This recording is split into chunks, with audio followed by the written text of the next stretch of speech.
மகனே, எதை நினைத்து நீ நீண்ட நேரமாய் யோசித்து கொண்டிருக்கிறாய்?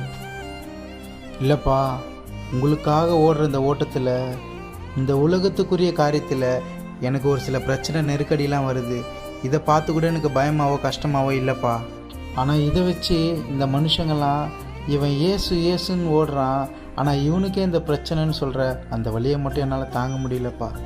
என் மகனே, நான் உன்னிடத்தில் ஒன்று கூறுகிறேன், கவனமாக கேட்டுக்கொள். மனுஷருக்கு நேரிடுகிற சோதனை அல்லாமல் வேறே சோதனை உங்களுக்கு நேரிடவில்லை. திராணிக்கு மேலாக சோதிக்கப்பட உங்களை ஒரு நாளும் நான் அனுமதிப்பதில்லை. அதனால் இந்த சத்தியத்தை சரியான முறையில் நீ மற்றவருக்கும் சொல்வாயாக. ஆமேன். கண்டிப்பாக இனிமேல் நான் சொல்கிறேன்ப்பா, திராணிக்கும் மேலாக சோதிக்கப்பட என்னை ஒரு நாளும் நீங்கள் விட மாட்டீங்கன்னு அவங்களுக்கும் இந்த சத்தியத்தை நான் சொல்கிறேன்ப்பா.